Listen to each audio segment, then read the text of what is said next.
Okay, hello children. Today we have come to the third video of the chapter of the skeletal system. So, in the second video, you already got an idea of the major parts of the skeletal system. So, in this video, what we'll be dealing is with the rest two other parts, that is the bones in the arms and the legs, and also in the girdles.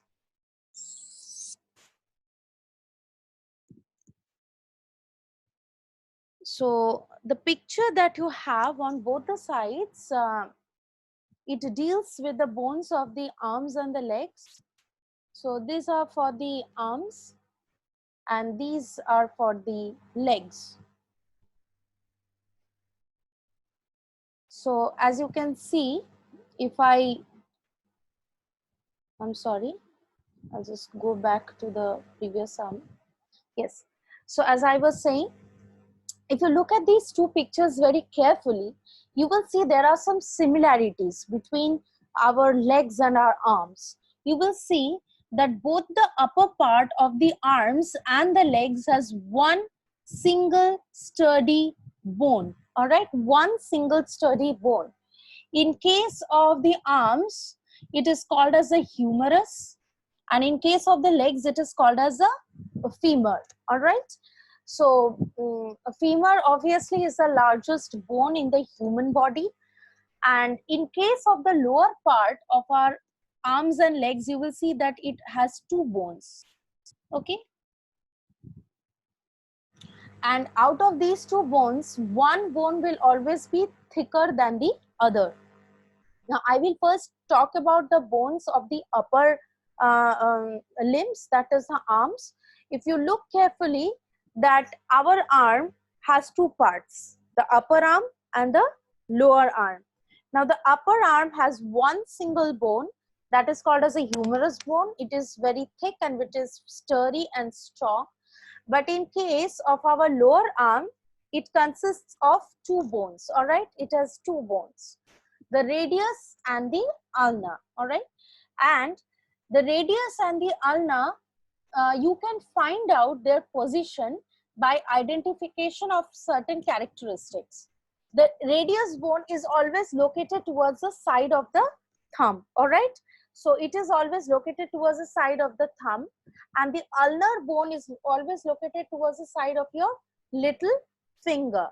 The radius bone is always thicker than the ulnar bone. So in this case, if this is my thumb, my radius bone is this one. Okay, my radial bone is this one.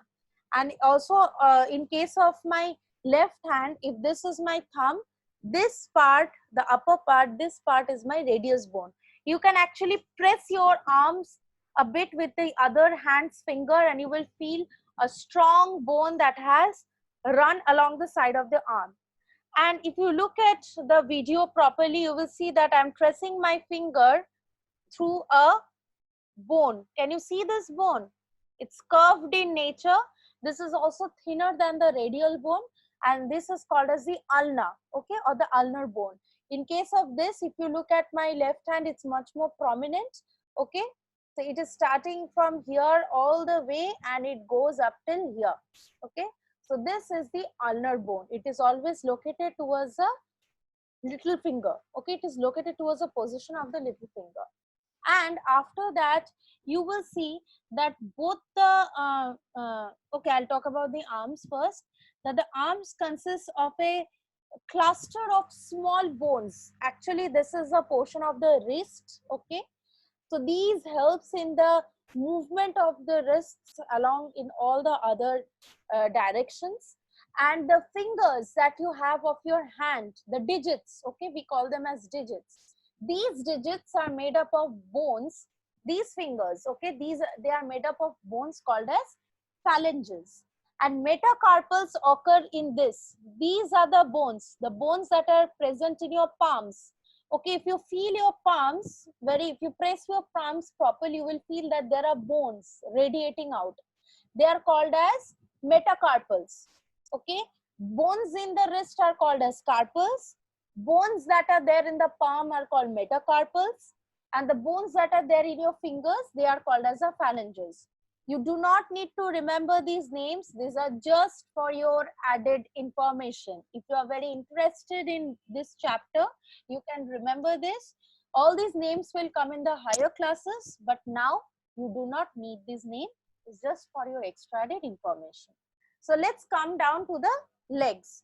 In case of the legs, as I already said before, the femur bone is there. That is one single bone. It's long bone. And the lower part of the leg has two bones. We have the tibia and we have the fibula. As you can already see from the picture, the tibia is a more fatter or the thicker bone, and the fibula is a thinner bone. In fact, it is usually said that the fibula doesn't have much work, except the fact that it gives some extra support. There are incidences where people have even broken this fibula bone. It got shattered to pieces, and the doctors have even removed the fibula bone completely, and they have walked very fine. They had no problem in walking or running. Okay, so fibula bone is kind of a rudimentary bone. You can say rudimentary means that a part of the body which had a very specific function at one point of the evolution, but as the animal evolved, it lost its function and it is just there as an added feature. It doesn't have any individual important function of its own. All right, so that is kind of the fibula. Now the tibia is a thicker bone, and the tibia, how to find out where is the tibia and where is the fibula bone? The tibia bone is located towards your big toe, the main toe, okay, and the fibula bone is located towards a little toe, okay. And the bones that are present in your heel and around your ankle, okay, these bones, they are similar to the bones of your wrist, okay. They also help in the moving of your toe section, the moving of your feet, okay. This part, if this is your shank, the calf and the shank, this part is your feet, okay. So that is made up of metatarsals, and the ankle region has a cluster of bones. They are called as the tarsal bones. The palm of your feet, that is a metatarsals, and the toes, the toes are also made up of phalanges, okay. Again, as I said, you do not need to remember the names of the tarsal, the metatarsal and the phalanges. They are just for added information, okay. So just remember, the upper part of the limb has one bone, the lower part has two bones. In case of the arms, the upper part is called as the humerus. In case of the legs, it is called as femur. And in case of the arms, the lower two bones is the ulna and the radius. In case of the legs, the lower two bones is the tibia and the fibula.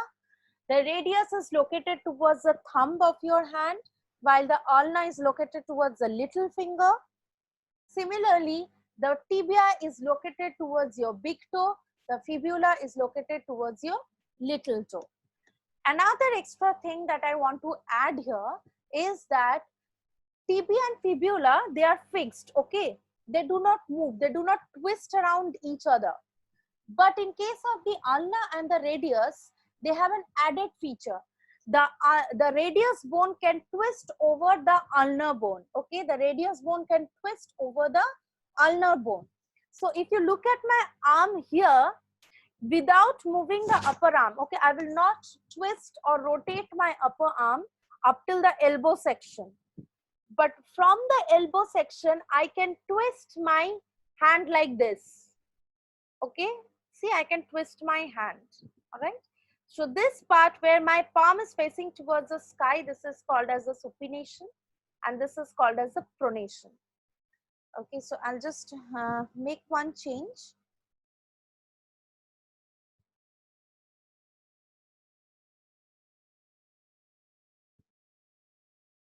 Yes, like I said, so the supination is towards the upper part, which is when your palm faces the sky, and the pronation is when your palm is facing the ground, all right. It happens when the radius bone goes twist over the ulnar bone, okay. If this is my radial bone, it will twist over the ulnar bone. As a result, we have an extra added movement. Okay, the movement of the two bones is fixed in the elbow, and the lower part of the radius bone twists over the ulnar bone, as you can see in the video. Okay, please try to remember that. Now next that we will be talking is over the girdles.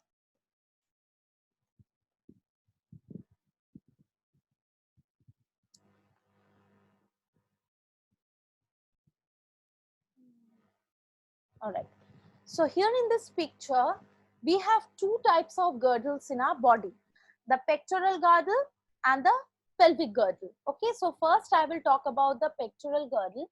As you can see, the pectoral girdle is made up of three types of bones. The first bone, I'm going to highlight it with a marker. As you can see, this bone is called as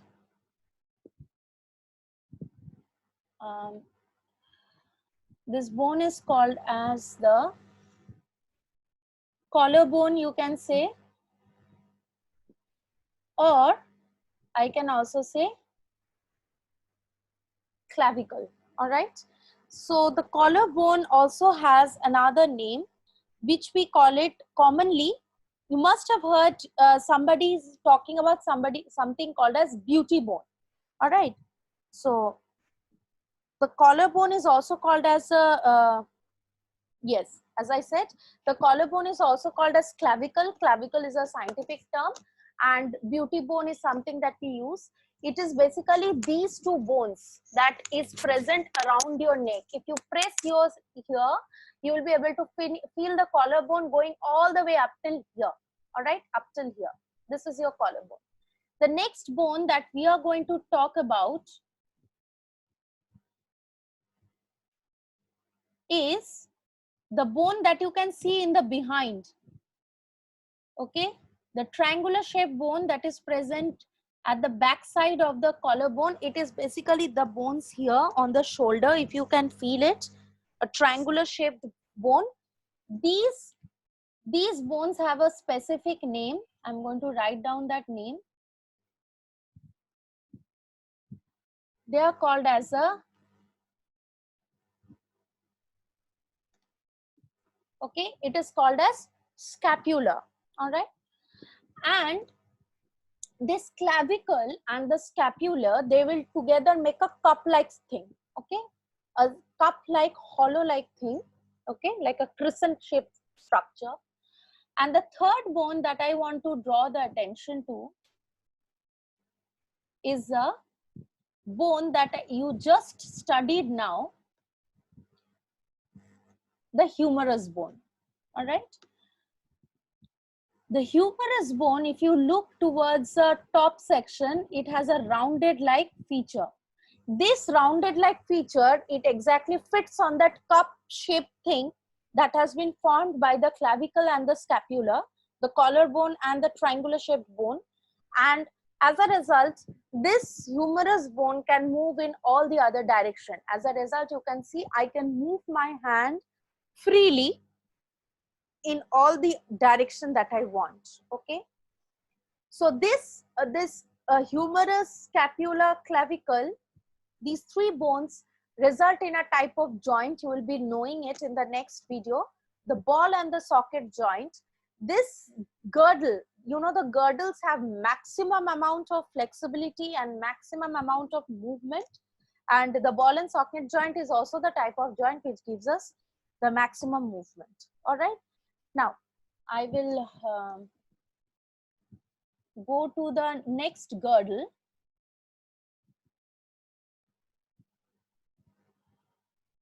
All right, so the next girdle that we are going to talk about is a pelvic girdle.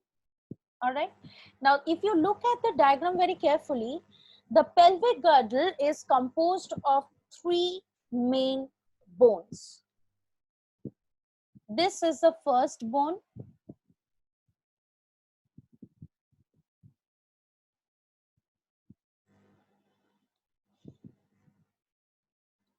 So this has a name.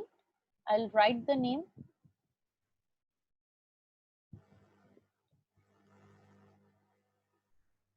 sorry. This is called as a hip bone. Now the next, sorry. The next bone that we are going to talk about is this one.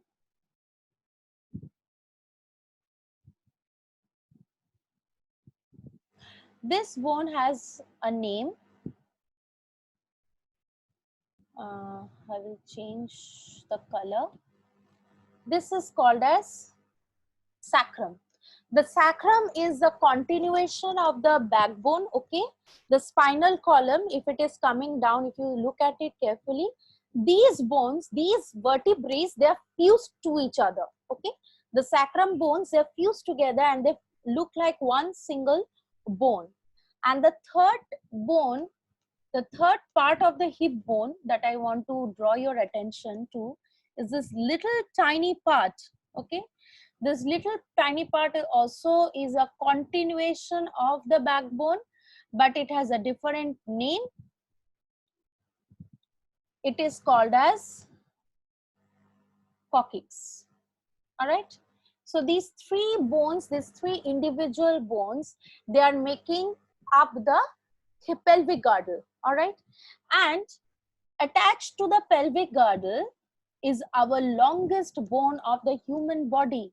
That is a femur bone. Okay. It is attached like this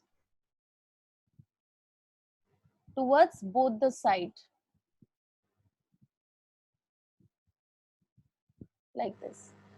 So the femur bone, just like in case of the pectoral girdle, has a ball-like structure which fits in the cup-like formation, and it can also have a lot of flexibility and movement. Okay.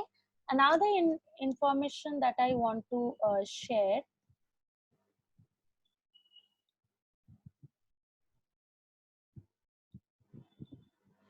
Okay. If you look at the hip bone, I want you to pay attention to the hip bone. These two kidney type structures that is present here. The hip bone, can you see this flank like structure, this broad like structure on two parts? This structure has a name. All right, I'll write down the name.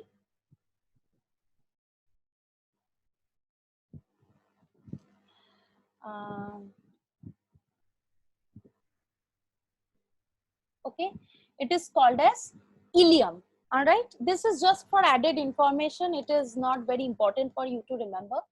And the lower part,